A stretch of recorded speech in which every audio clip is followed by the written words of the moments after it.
ಪಾಪ ವಿಜೇಂದ್ರ ಅವ್ರು ಇರ್ಬೋದು, ಸೆಂಟ್ರಲ್ ಮಿನಿಸ್ಟರ್ಸ್ ಇರ್ಬೋದು, ಇವತ್ತು ಬೆನ್ಗಾವಲ್ ಬಿಡೋಕ್ಕೆ ಅಥವಾ ಮೆಟ್ರೋ ಹತ್ತೋದಕ್ಕೆ ಅಥವಾ ಬಸ್ ಹತ್ತೋದಕ್ಕೆ ಈ ಪರಿಸ್ಥಿತಿಗೆ ಯಾಕೆ ಬಂದಿದ್ರೆ ಅದಕ್ಕೆ ಹೇಳ್ಬೇಕಲ್ಲ ತಾವು.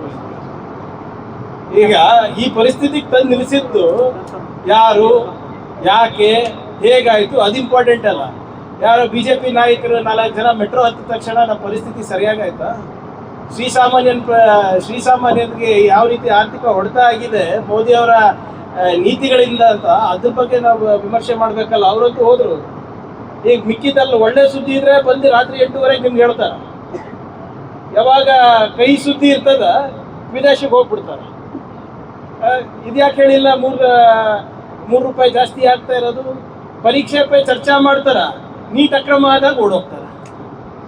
ಗ್ಲೋಬಲ್ ಎಫೆಕ್ಟ್ ಇದೆ, ಅಡ್ಜಸ್ಟ್ ಮಾಡ್ಕೋಬೇಕು. ಆಯ್ತ್ರಿ, ಗ್ಲೋಬಲ್ ಎಫೆಕ್ಟ್ ಇದ್ರೆ ಅದನ್ನ ಒಪ್ಕೊಳ್ಳಕ್ಕೆ ಏನಂತೆ ಪಾರ್ಲಿಮೆಂಟ್ ನಲ್ಲಿ ಹೇಳ್ಬೇಕಲ್ಲ. ಹೌದು, ಈಗ ವಿದೇಶದಲ್ಲಿ ಯುದ್ಧ ಆಗ್ತಾ ಇದೆ, ನಾವು ನಮ್ಮ ಪರಿಸ್ಥಿತಿ ಗಂಭೀರ ಆಗ್ಬಹುದು ಅಂತ ರಾಹುಲ್ ಗಾಂಧಿ ಅವರು ಹೇಳಿದ್ರೆ ಇವರು ಏನು ಇಲ್ಲ ಅಂತ ಹೇಳ್ತಾರೆ. ಹರ್ದೀಪ್ ಸಿಂಗ್ ಪುರಿ ಅವರು ಮತ್ತೆ ಮೋದಿ ಅವರು ಅದೇ ಪಾರ್ಲಿಮೆಂಟ್ ಅಲ್ಲಿ ಚರ್ಚೆ ಮಾಡ್ಬೋದಾಗಿತ್ತಲ್ಲ, ಯಾಕೆ ಕೊಡೋದು? ಹೇಳಿ ಅವರು ನಾವು ಪೂರ್ವ ಸಿದ್ಧತೆ ಮಾಡಿಕೊಂಡಿಲ್ಲ. ಅದೇ ಪಾರ್ಲಿಮೆಂಟ್ ಅಲ್ಲಿ ಹೇಳಿದ್ರೆ ಮುಗ್ದೋಗ್ತಿತ್ತಲ್ರಿ. ನೆದರ್ಲ್ಯಾಂಡಿಗೆ ಏನಕ್ಕೆ ಹೋಗ್ಬೇಕಾಗಿತ್ತು? ಪಾರ್ಲಿಮೆಂಟ್ ಅಲ್ಲಿ ಕೇಳಿದ್ರೆ ಇಲ್ಲ, ಅವ್ರಿಗೆ ಭದ್ರತೆ ಇಲ್ಲ ಅಂತ ಹೇಳ್ತಾರೆ ಪಾರ್ಲಿಮೆಂಟ್ ಅಲ್ಲಿ. ಏನ್ ಸರ್, ಪಾರ್ಲಿಮೆಂಟ್ ಅಲ್ಲಿ ಉತ್ತರ ಇಲ್ಲ, ಪ್ರೆಸ್ ನಲ್ಲಿ ಉತ್ತರ ಇಲ್ಲ. ನಮ್ಮ ಕಾರ್ಯಕ್ರಮಗಳನ್ನ ನೀವು ನೋಡ್ತಾ ಇದ್ರೆ ನಮ್ಮ ಚಾನೆಲ್ ಅನ್ನ ಸಬ್ಸ್ಕ್ರೈಬ್ ಮಾಡಿ, ಪಕ್ಕದ ಬೆಲ್ ಐಕಾನ್ ಒತ್ತಿ ನಮ್ಮನ್ನ ಬೆಂಬಲಿಸಿ.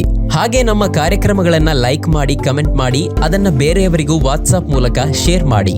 ನೀವು ಹೀಗೆ ಮಾಡಿದಾಗ ನಮ್ಮ ಚಾನೆಲ್ ಇನ್ನಷ್ಟು ಮತ್ತಷ್ಟು ಜನರಿಗೆ ತಲುಪಲು ನೀವು ನಮ್ಮೊಂದಿಗೆ ಸಹಕರಿಸಿದ ಹಾಗಾಗುತ್ತೆ. ಇದು ನೀವು ಯಾವುದೇ ಖರ್ಚಿಲ್ಲದೆ ಕೆಲವೇ ಸೆಕೆಂಡುಗಳಲ್ಲಿ ನೀಡಬಹುದಾದ ಸಹಕಾರ. ಧನ್ಯವಾದಗಳು.